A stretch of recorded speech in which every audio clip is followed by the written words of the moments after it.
نحمده ونصلي ونسلم على رسوله الكريم اما بعد فاعوذ بالله من الشيطان الرجيم بسم الله الرحمن الرحيم قال الله تبارك وتعالى في القرآن المجيد ألا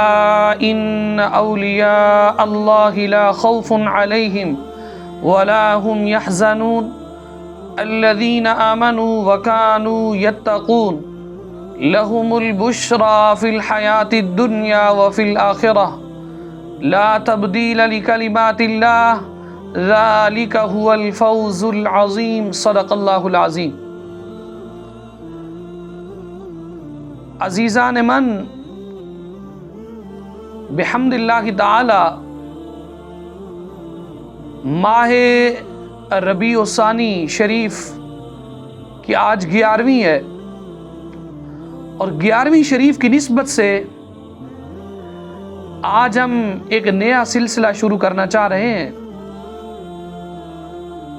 وہ ہے پیران پیر روشن ضمیر حضرت محبوب سبحانی قطب ربانی شیخ سمدانی قندیل نورانی عارف یزدانی شہباز لامکانی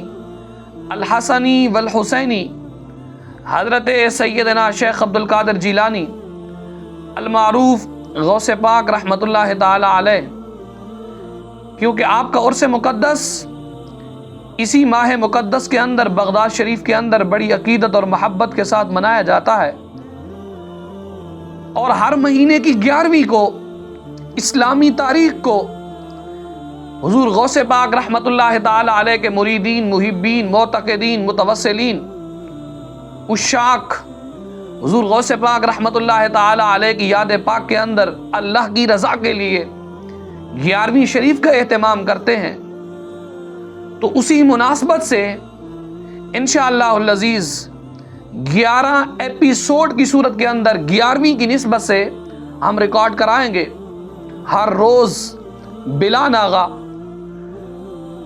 دعا گو ہوں رب لم یزل کی بارگاہ میں رب قدوس ہمیں اس پر استقامت نصیب فرمائے۔ تو آج کے پہلے ایپیسوڈ کے اندر ہماری گفتگو کا عنوان ہے اللہ عز و جل کے ولی کا مقام کیا ہے۔ یاد رکھیے اللہ عز و جل نے اپنے انہی نیک لوگوں کے بارے میں قرآن مجید کے اندر ارشاد مبارک فرمایا الا ان اولیاء اللہ لا خوف علیہم ولا هم یحزنون، خبردار اللہ کے ولیوں پر نہ کسی قسم کا کوئی خوف ہے، ولا هم یحزنون، اور نہ ہی کبھی یہ غمگین ہوں گے۔ الذین آمنوا وکانوا یتقون، یہ وہ لوگ ہیں جو مومن ہیں، اللہ عز و جل سے ڈرتے رہتے ہیں، متقی لوگ ہیں۔ یعنی ان کی نشانی یہ ہے اللہ کے ولیوں کی، یہ اللہ سے ڈرنے والے لوگ ہیں۔ لہم البشری فی الحیات الدنیا وفی الآخرہ، اللہ نے فرمایا ان کے لیے دنیا میں بھی خوشخبری ہے اور آخرت میں بھی خوشخبری ہے۔ ذالک هو الفوز العظیم، رب نے فرمایا یہ بہت بڑی کامیابی ہے۔ رب قدوس نے تیسرے سپارے کے اندر سورہ آل عمران کے اندر ارشاد مبارک فرمایا قل ان الفضل بید اللہ یؤتیہ من یشاء، اے میرے حبیب آپ فرما دیجئے بے شک فضل تو اللہ کے ہاتھ کے اندر ہے،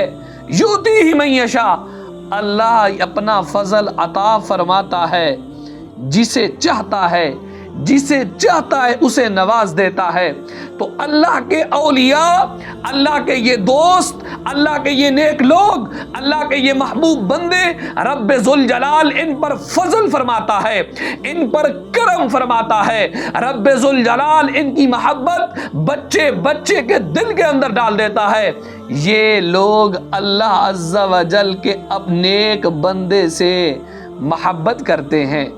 تو اللہ عز و جل کا فضل ہے حضور غوث پاک رحمت اللہ تعالی علیہ پر۔ آج بچہ بچہ ان کے ترانے پڑھتا ہوا نظر آتا ہے، بچہ بچہ ان کی شان بیان کرتا ہوا نظر آتا ہے۔ بچہ بچہ حضور غوث پاک رحمت اللہ تعالی علیہ کی تعلیمات کا علمبردار نظر آتا ہے۔ تو آپ پر رب قدوس کا خاص کرم تھا، خاص فضل تھا۔ اللہ عز و جل کے محبوب دانائے غیوب حضور صلی اللہ تعالیٰ علیہ وآلہ وسلم نے ارشاد مبارک فرمایا، سنن ابن ماجہ کی حدیث ہے، کتاب الفتن کے تحت یہ حدیث پاک موجود ہے۔ سرکار علیہ الصلوۃ والسلام نے فرمایا، من عادى للہ ولیا فقد بارز اللہ بالمحاربہ، فرمایا یعنی اللہ عز و جل کے کسی دوست سے جو بندہ دشمنی رکھے، یاد رکھنا اللہ عز و جل کے ساتھ اس نے اعلان جنگ کر رکھا ہے۔ گویا کہ اللہ کے ان نیک بندوں کے ساتھ دشمنی نہیں رکھنی چاہیے۔ مفت کی لوگ دشمنیاں پالتے ہیں، مفت کی باتیں کرتے ہیں، تو سرکار نے فرمایا رب قدوس کا اس کے ساتھ اعلان جنگ ہے۔ اور اسی طرح سرکار علیہ الصلوۃ والسلام نے ارشاد مبارک فرمایا، اللہ عز و جل نے ارشاد فرمایا، کوئی بندہ میرے فرائض کی ادائیگی سے بڑھ کر کسی اور چیز سے میرا تقرب حاصل نہیں کر سکتا، نوافل سے مزید میرا قرب حاصل کرتا جاتا ہے، یہاں تک کہ میں اسے محبوب بنا لیتا ہوں، میں اسے اپنا دوست بنا لیتا ہوں۔ جب وہ میرے مقام محبت تک پہنچ جاتا ہے، میرے نبی نے فرمایا، رب فرماتا ہے میں اس کے کان بن جاتا ہوں، میں اس کی آنکھیں بن جاتا ہوں جس سے وہ دیکھتا ہے،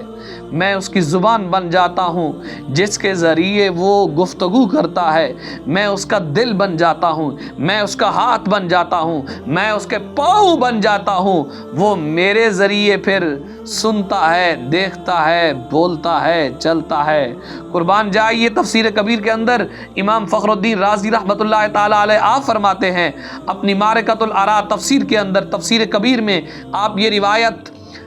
آل عمران سورت کے تحت پارہ نمبر 4 کے تحت جلد نمبر 3 صفحہ نمبر 427 کے تحت آپ نے یہ لکھا ہے، فرمایا ان اولیاء اللہ لا یموتون، اللہ کے ولی مرا نہیں کرتے، اللہ کے ولی مرا نہیں کرتے، لیکن وَلَٰكِن يَنْقُلُونَ مِن دَارٍ إِلَىٰ دَارٍ، آپ نے فرمایا لیکن اللہ عز و جل کے نیک لوگ ایک گھر سے دوسرے گھر منتقل ہو جاتے ہیں۔ گویا کہ یہ جو اللہ عز و جل کے نیک لوگ ہیں ان کی شان ہی بلند و بالا ہے، حتیٰ کہ سرکار علیہ الصلوۃ والسلام نے فرمایا، معجم کبیر کے اندر یہ حدیث پاک موجود ہے، میرے نبی نے فرمایا اطلب الخیر والحوائج من حسان الوجوہ، اپنی بھلائی اور اپنی حاجتیں خوبصورت چہرے والوں سے طلب کیا کرو۔ تو گویا کہ اللہ عز و جل کے ولی کا مقام یہ ہے، رب ذوالجلال کے ولی کا مقام یہ ہوتا ہے، اللہ عز و جل کے نیک بندے کی شان یہ ہے، جب بندہ، حضور غوث پاک فرماتے جب بندہ مخلوق، خواہشات، نفس، ارادہ اور دنیا و آخرت کی آرزوں سے فنا ہو جاتا ہے، اللہ عز و جل کے سوا اس کا کوئی مقصد نہیں ہوتا، کوئی چیز مقصود نہیں ہوتی، یہ تمام چیزیں